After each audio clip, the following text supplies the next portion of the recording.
Gaming Division. Hey there, welcome to Gaming Division. I'm Cameron, and today we're going to do a little bit of unboxing for an expansion of Ascension that I didn't even know about until I walked into my new local gaming store, talking about Ascension Darkness Unleashed.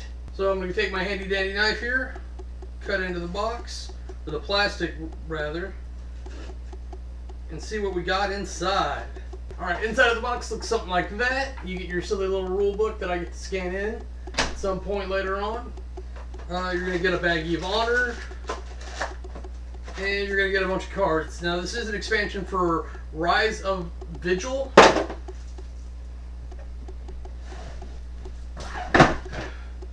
For those visual people, it's the box set that looks like this.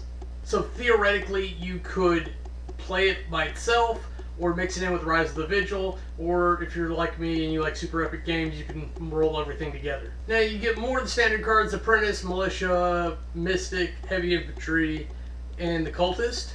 You also get some energy shards, which are included from the Rise of Vigil expansion. And these new dark energy shards, which have a fate effect. Each player may banish a card in their discard pile, which I really like.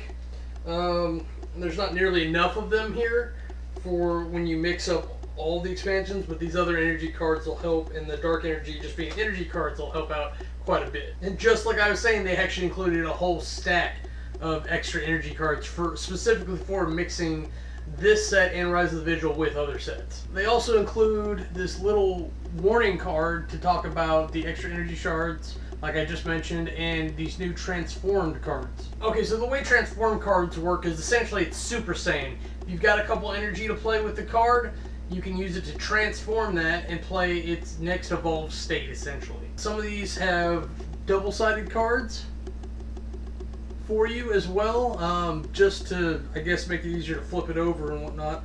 But the way you do that, I get it now. It's a little confusing because they actually got really smart about this, and I don't know if I like that.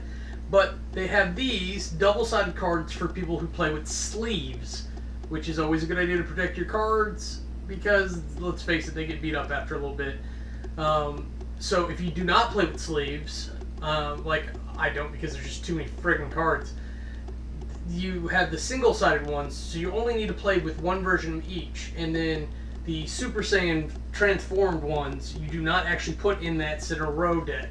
You set those aside so that when they come up on transformation, you can swap them out. Because you only count the honor for the final form that they got to by the end of the game. So I hope that was fun and informative a little bit, and that's all I got. I'm Cameron. If you don't like me, bite me. If you want to see anything else we're up to, go ahead and click the annotations, and they'll take you to our other channels.